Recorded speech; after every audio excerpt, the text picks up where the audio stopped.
neza nshuti zanjye, nongeye kubasuhuza. Iyi ni Arisho AI TV show. Uyu munsi nanone nje kubagezaho ikiganiro kibijyanye n'ubuzima ndetse no kwiyitaho muri rusange. So wowe rero utarakora subscribe, uyu munsi ndaguhamagarira gukora subscribe, like, share and comment kugira ngo turusheho kugendana muri uru rugendo rw'ubuzima. Uyu munsi rero tugiye kuvuga ku kiganiro kivuga abantu benshi bajya bakunda kwibaza ati ese jyewe ndi umuntu mwiza? Ese kuba umuntu mwiza bisaba iki? Ese niki wareba, ni ibiki wakwiobservingaho ukamenya nimba uri umuntu mwiza? Abantu benshi bazi ibyo bibazo, ariko kumenya ko uri umuntu mwiza ntago bigusaba kwigereranya n'abandi. So tugiye kureba rero, uyu munsi tugiye kureba ibimenyetso byerekana cyangwa se wakwibonaho wowe ukabona ko uri umuntu mwiza bidasabye ko abandi bakubwira ngo uri umuntu mwiza. Ni ukuri ibyo bintu iyo ubyibonyeho nawe ubwawe ushobora kubihamya ukavuga uti yego ndi umuntu mwiza kubera ko ABCD mbifite. Ukurikirana ikiganiro cyose rero ntuze gusigara cyangwa se ngo ucikirijemo kabiri utabyumvise, kugira ngo urusheho gusobanukirwa iby'ubu buzima. Ikintu cya mbere rero, umuntu mwiza, kuba uri umuntu mwiza no kuba uzirikana ibyiza byawe. Mu by'ukuri umuntu mwiza yemera ibyiza bye, ndetse naho hadashoboye akagira gute akabyemera. Ntakora ibintu byose neza, ariko agerageza gukora ibyiza aho ashoboye. Icyo ni ikintu cya mbere kiranga umuntu mwiza.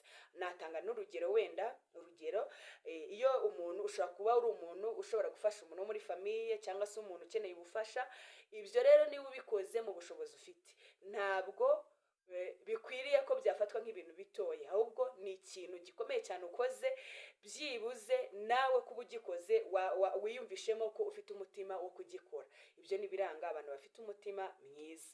Mu by'ukuri kugira ngo umenye ko uri umuntu mwiza, ibi bintu ngiye kukubwira, niba hari ikintu cyiza wakoze, ugira ahantu cyandika, wowe ubwawe uzagenda uterure ahantu wabyanditse, urebe urutonde rw'ibyo wakoze, uvuga uti wow, nanjye nagaragaje imwe cyangwa se kimwe mu kimenyetso kiranga umuntu mwiza. Ikintu cya kabiri rero ni uko wita ku bandi. Mu by'ukuri abantu beza bita ku bandi, ntabwo babitaho gusa kubw'inyungu babakeneyeho, oya, hari ubwo rwose umuntu akwitaho ariko hari ikintu agukeneyeho.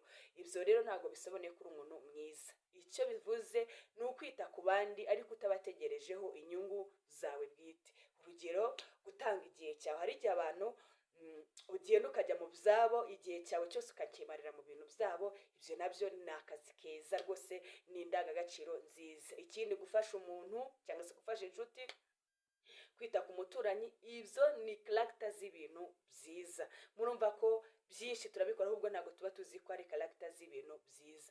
Ibyo bituma abantu bakwishimira ndetse bakanakubaha. Ikintu cya gatatu rero, kwiyubaha no kwiyitaho. Iki kintu kirakomeye. Umuntu mwiza yitaho mu buryo bw'umubiri, icyo ni icya mbere, mu buryo bw'imitekerereze ndetse n'amarangamutima. Ibyo bintu byose niba ushobora kwiyitaho muri ubwo buryo, umenye neza ko uri umuntu mwiza.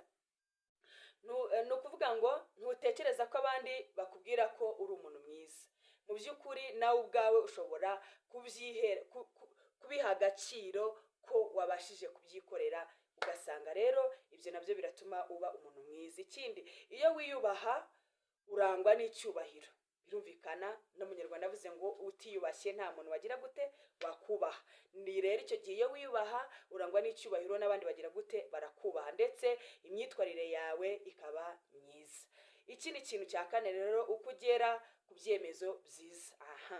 Abantu benshi bakora ibyemezo bitandukanye, ariko gukora ibyemezo bitanga umusaruro utabangamiye abandi, icyo nicyo kintu cyiza cyane ushobora kugeraho kikaba cyakugira umuntu mwiza. N'ibyo bintu byose ntibabikora, ntabwo bakora ibyo bintu byose, ahubwo bahitamo gukora ikintu cya nyacyo mu gihe cya nyacyo. Urumva ko rero ni ikintu cyiza. Urugero, ashobora gutanga umusanzu mu muryango we cyangwa se agafasha umuntu ubabaye. So tugiye ku kindi kintu cya gatanu, kwiyakira no kwihanganira amakosa. Iki ni ikintu kigoye ariko kiranoroshye cyane. Abantu beza ntabwo bashinja abandi amakosa babayeho cyangwa se bo ubwabo biyishinje.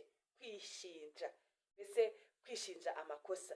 Iyo wibeshye ugerageza gukosora iryo kosa wakoze cyangwa se kureba ubundi buryo wabikemura. Ntabwo wiheba cyangwa se ngo ubyerekereze ku bandi ngo uriya niwe wabiteye, runaka niwe wabiteye, ahubwo ugerageza kubyihanganira. Ikintu cya gatandatu rero ni ukomeza gukora ibyiza buri munsi. Umuntu mwiza akomeza gukora ibyiza niyo yaba nta muntu urimo umureba. Umuntu mwiza akomeza gukora ibyiza niyo yaba nta muntu urimo ugira gute umureba. Mu by'ukuri we arakomeza agakora ikintu cya nyacyo. Twabonye ko mu ndangagaciro bagira ni ugukora ikintu cya nyacyo mu gihe cya nyacyo. Urumva rero iyo ni indangagaciro ikomeye cyane. Wowe ujya wibaza uti se njyewe kuko ndi umuntu mwiza, isuzume urebe ibi bintu niba ujya ubyibonaho. Biba byoroshye kubikora, ariko byorohera umuntu wiyemeje kujya abikora buri munsi.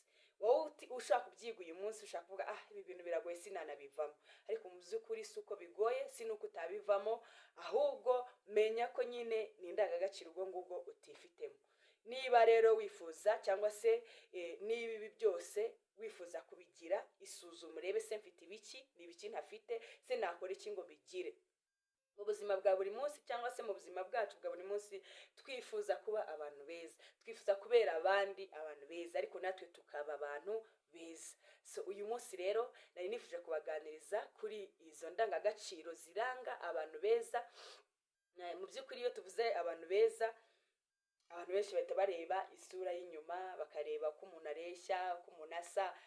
Ntabwo ibyo ari byo bituma cyangwa se aribyo bikugira umuntu mwiza. Tubonye zimwe mu ndangagaciro ziranga umuntu witwa ko ari umuntu mwiza.